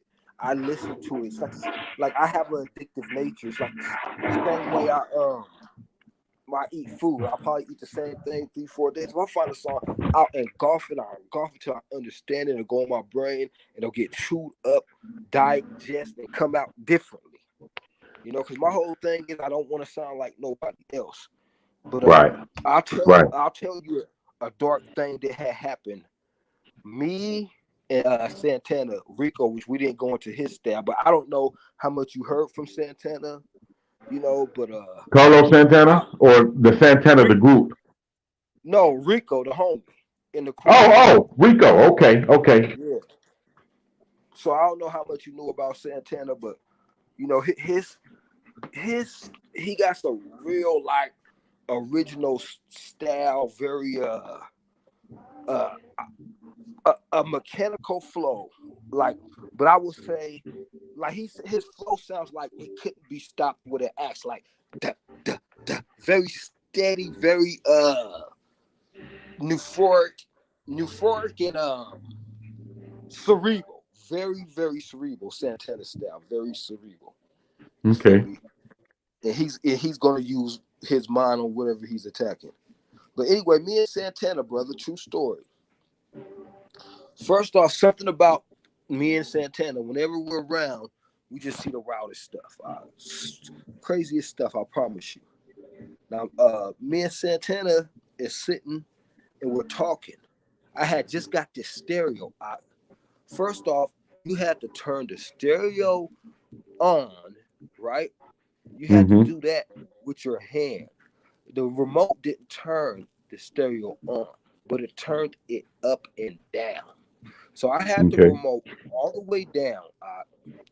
Me and him's talking. The thing just turns itself up and just blasts the music. You have to push play on that, brother. You have to push play on that. Now you know what I believe. I believe that these people been messing with certain people forever. I think there's certain people that are followed and are almost like made sure, like are Mm-hmm. almost like sought after. Like, okay, we can't have his voice out here. They know who Right. we are better than we know who we are. In a Right. lot of cases, they know who we are. We Yeah. might be Nat Turner's great grandson. We can't let him get no money. Amen. And I believe that 100% because when they shut me down on my YouTube page, you know, I didn't understand it because I'm looking at certain lyrics from other MCs and certain artists. You know what I'm saying? Like, okay, well they not saying nothing worse than I am, or what I felt like I was being singled out on certain things, but I guess it's the lyrical content itself. Uh, Right. Nah, I uh, think it's just they pick and choose. I think it's more about you're right. It is the lyrical it's what you're talking about. yeah, That's what it is. Is what you're talking about. them flag If words. right, if you start talking about just murder, you can say the most raunchiest stuff. You're not gonna get banned. They're not gonna stop you. You said they banned you from YouTube, or they just took your video down. No, they put a 48 hour notice on my page saying that I can't post and I can't comment or something because I actually took a picture of it. I gotta find that picture. I'm gonna go through my pictures and find it because I took a picture of what they put on my page, but they just literally shut me down uh, for 48 hours for whatever reason. So the, Dang. the actual song that I did was called Hood Harassment, and I don't know if I told you my concept for the video, but I'm talking about No. the police. Then I'm talking about the our nation's government, and then I'm talking about the people who really run everything. You know what I'm saying? So it's like I'm addressing these three different entities. So maybe that alone was enough to get them to, just analyze what the hell I was talking about. You know what I'm saying? Because So much for why freedom you of say speech. Fred Hampton was shooting when he was knocked out in his bed snoozing? Why you make Wesley Snipes apologize? I know it's just a movie, but I seen it in his life. Just all these different little things that no, who would even say that unless I have a reason to say what I'm saying because when I watched that movie, I saw something in Wesley Snipes. You know what I'm saying? Why you scare Lauren Hill out the game? Because she was on point with the lyrics she sang. You know what I'm saying? Just all these questions. Right, So maybe it was just too much. right. Let me see what this dude is talking about before we even let this get out. You know what I'm saying? That's crazy, bro. Because I So heard if crazy stuff on YouTube.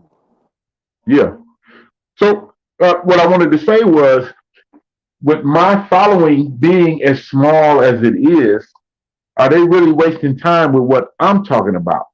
You see what I'm saying? Uh, my uncle tell me, oh man, It's they not they wasting got time though, because we don't know what they see that we don't see. right. Well, I They just raised some telling eyebrows with somebody. You know, right. I don't get that. I don't understand that. yeah, You know. and But it's sad, I'll ask man. you this. We'll end with this last question. I'll ask you this. Okay, So, what about hip hop now? Do you believe the hip hop? What do you believe? Or do you believe it's just all dark? Do you believe that somebody can make it without being dark in hip hop right now? I think that it can be done, but it's not going to be mainstream. They're not going to let it get out. The focus now is on just vibrations and getting people to fall in line. That's what I think because there there's no lyrical content. There's nothing. It's just like my brother and Poor Righteous Teacher said. He said back in the day when Public Enemy came out with Fight the Power. You know what I'm saying? You feeling some type of way like yeah man, we've got to fight the power. NWA was talking about what's going on in the political world as far as the police go, and there was always some type of issue behind the music. We don't have that anymore. They're not saying like with the COVID thing, Public Enemy might have made a song about that, or if one of these MCs even made a song talking about what's really going on, we listening to Percocet, uh, uh, just stuff that don't even make no sense. Who cares? Well, so you have a song about Percocet. You know, I heard this one song where the guy was saying, that big old booty, that booty, that big old booty. I was like, okay, well, if it's a party song, then I guess you talking about booty. You know what I'm saying? But this is what we hear on the radio, is what I'm saying. Right. There's nothing, there's no,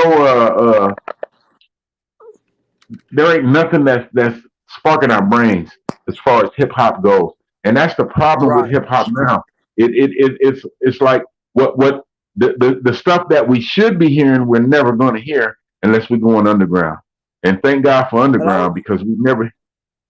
Go ahead. I just believe that they are trying to kill hip hop, keeping the same subject for 20 years. You keep the Yeah. same type of music for 20 years just to merch something. I feel like they're trying to kill hip hop. Well, look how strong hip hop was. You know what I'm saying? Right. They could never stop it, so they had to modify it in some way. You know what I mean? Water it Uh, down. yeah, let me get this guy. I'm gonna give you $10 million, but I don't want you to talk about slavery. I don't want you to talk about civil rights. I don't want you to talk about equality. I want you to talk about your rims and how many females you got, how much weed you smoke, and how many niggas you shot. That's what I do. Retaliation is a must. And then you guys got these prisons up here waiting to fill brothers in and cash in on filling us up in these prisons. Yeah, Retaliation is a must where I yes, come from. yep. You know. It's a sad thing, man.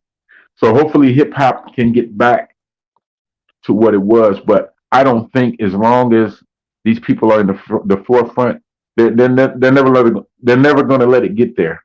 Even Let me look ask at you the X this. Clan, man. That I think the X Clan was that everybody was digging what they were saying, and the people that really understood they was right there with him. But once it started getting radio play and they realized what Brother Jay was talking about, okay, we need to go in and It shut was this over. down. Yeah. Right. And I also believe that a lot of those groups were selling way more records than they said they were selling. Oh yeah. And why is the I story believe always that they the were same? selling, huh? Why is the story always the same? Every MC Right. or entertainer, in the end, they don't got no money. Right. Why? You know, How big you do you you. think somebody could get? Give me an example. How big do you think somebody could get in the Oh industry man, without selling out? without having to go that route, Yes. I don't think. I think you can get big, but once you're approached with that decision, then if you accept it, then you're gonna grow. If you don't accept it, then you're stalled right there. You're never gonna get beyond that point. You know, and then you can take it underground. You know what I'm saying? But now you don't have that $50 million bracket. Okay, which is fine. I've never had $50 million in my life. So if Right. I'd be cool in an area like like Dub C. You know, Dub C is my favorite rapper. Okay, he's Right. always been the realest as far as what I lived through coming out of California. I can literally listen to his verses and see it. You know what I'm saying? Because I was there Right. during the Right. same time. So I guess I relate to him. But what I'm saying is, he's been out there with Cube, and he did a little movies here and there, such and such. But Dub probably don't got the money that Cube got. We know this already. You know what I'm saying? We know. People Yeah. like CJ Mack, they don't got that Puffy money and that Kanye money, but Right. it's more money than you had. So if Right. I can get to that level without having to sell my soul and do all of these sacrifices, then I'm cool with that. And even if I don't get there, I'm still cool with it. You know what I'm saying? Right. Because I know What that my about Mac music is 10? You pure. think somebody could get as big as a Mac 10 or ICP without selling out?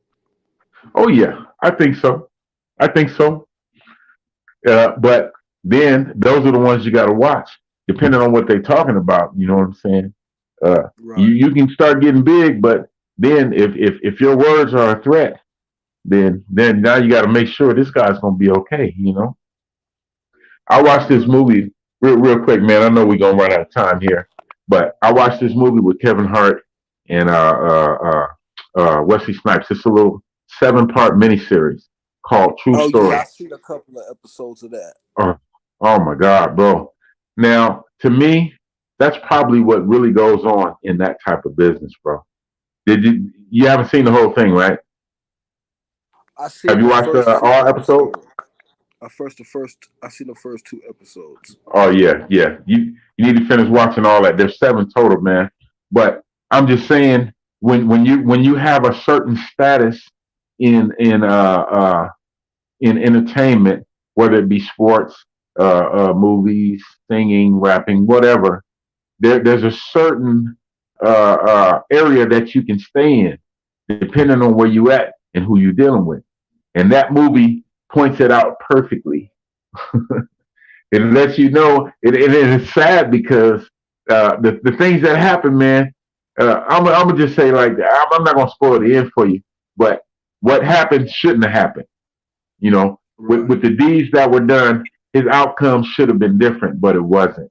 And that lets me I know never that, even knew if he's the one who even did something to that girl. Was it his brother who did something to her? Because it was yeah, weird how that shit even took yeah, place. How yeah. he took Oh, that there's some woman. twists. There's some twists.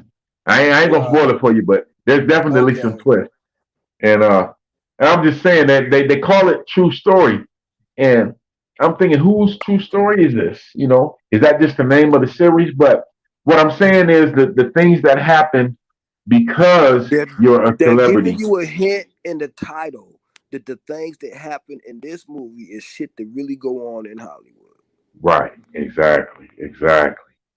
And let me tell you, it's some cold things going on out there, man. And it lets you know that, like the average person, you go out there and you do some kind of dirt, they finna track you down and you going to jail. But Right. since you're this person, you get a little bit of leeway. So I guess your status depends on how loyal you are to their cause. You know what I'm saying? or who you're making money. Yeah. Or Is who making you're the money making more money. important than putting this fool in jail? You know. Right. I mean, look at R. Kelly, So let man. me. You know. Well, Go ahead. so I was going. I was going to ask this. So, what are you doing in music right now? So, what you got planned coming up? Well, I want to do some finish this thing with you for sure. And then I got Yes, some stuff sir. I'm working with my boy in California with the P Union and the Funkadelic organization, you know. That's And what's up. then I got my own thing going here, my Dirty House and the Black Heart thing. Uh, I'm working That's on what's up. my CD. Uh, I've been working on this CD for probably 20 years, bro. You know, I'm just Right. keep it real with you. You know, we talked about not trying to rush out material. I'm just taking my time, man. I had to slow my roll because I want it to be right. So I don't care how long it takes. You know, if my hair is gray by the time it come out, then I'm fine with that too. Because it took this long. Ain't no need for me to rush it any further. You know, but Right. I just want everything to be nice and polished, man. It's got to be funky, Right. and How many if it hit, tracks you think? How many tracks you got so far? oh my Cause I'm god. I'm I'm trying to drop the largest album ever this soon here. Like try to drop like Dude. 29 on a noggin, Okay. like 29 tracks on a noggin. Okay. I'm with that too. Yeah. I've got probably enough material to do 3 CDs right now, and what I'm basically doing is I'm picking and choosing what I want to put on each. I'm like you, man. Everything is a puzzle. You know what I'm saying? I'm trying to put things Right. in proper perspective. So if I write a new song that actually applies to something that I did previous, then I'm gonna slide that into that slot. You know, and then I might have an older song that uh, applies to what I'm doing now. So then I might slide that into the slot. So once I get every piece in place, then that's when I'm gonna put it all together, man. But between working and only having two That's days tight off, though. That's a like that would be the life LP. You feel me? yeah, The life yeah, LP. That would be tight. Yeah. yeah. I need you to help me with this editing thing, man, so I can do some videos too, man. I'm, I I'm, got uh, you. yeah. You know, we'll talk outside of Time, this. You bro. already know. Yep, that's anytime, bro. I got you. I'll hook you up with the same tools I got and everything. Yeah, yeah. Because man, look here, I'm gonna tell you about some stuff I got going for this video, man, but I'm not gonna put it out yet. Yeah, It's got don't. to be Yeah, a let's not surprise. do that here. Right. Yeah, yeah. I ain't gonna put it out just yet, but it's more along the lines of what did you think, real quick, man? What did you think about what's the little kid, little youngster that oh Lord, I can't remember his name. Had that video where what is his name? He's actually an actor, but he had a CD out about maybe 3, 4 years ago. Uh, uh, what is that song?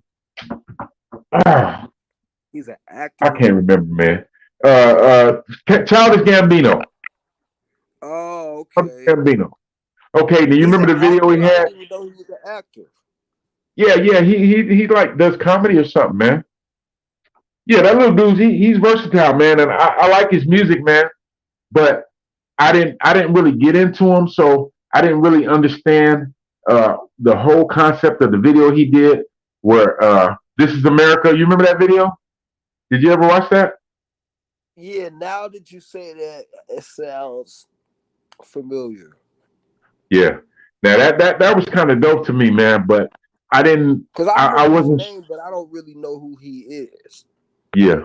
Yeah. He's pretty good, man. He's pretty good musically. You know, I don't know if he did the music himself, but if he did, then I give him his props, man. But I don't want to praise too hard because I don't know what he's about. You know what I'm saying? I don't know where his head is. I guess I need to look into that actually and see what that song was really about because if you look at the video, it looks anti-government, you know, but there could be some But the messages in there that ain't. Are the rhymes That anti-government? yeah, yeah. Okay. I don't know. I don't know. I'm not sure, but it. I can't remember the name. I think the song is called "This Is America," and it's got this weird beat to it, man. And there's a bunch of people dancing and people getting shot, and it's all kind of stuff going on in this And video, tanks in man. it and stuff like that. Yeah, Yeah. yeah. It's crazy, bro. It's crazy. Right. And Yeah, then you got this other cat. I remember hearing it. I remember thinking it was a tight song. I remember that's like what I remember thinking. Yeah, that's kind of tight right there. I Yeah, haven't heard it yeah. that much, but when I heard it, I thought I liked the joint. Like, oh, okay.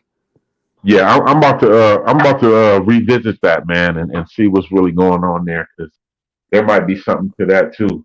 You know, it might Yeah. be that I haven't actually, heard that dude's name in a minute, neither. I haven't yeah, heard his name in a while. I was just gonna say after he made that video, I really haven't heard nothing from him. That's some Now cold that I work. think about it, so there might be some goodness into that. You know what I'm saying? Right. Something they don't want, you know. Yeah, we need Right, to for check that sure. out, man. Yeah. That's something to look into for sure. Yeah, okay. But all right, brother. Yeah, man, it was a really good talk, brother. Again, the brother wisdom. You know what I'm saying? For years, we went through everybody. I think we got everybody. I think we got everything. I mean, we could always come back and do more if you got time. Like as Always, of man. Always.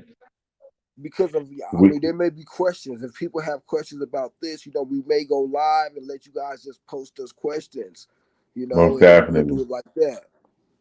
All Most right, brother. definitely. All Okay, right. my And to brother. people out there, all right, brother, you stay up, brother. And to my people out Peace and there, love. I say Hip hop shalom, forever. shalom. All my Akias, y'all be good. Y'all be good. Don't fake the funk or your nose will grow. All right. Peace out, baby. I'll talk to you in a minute. All right, yep. One.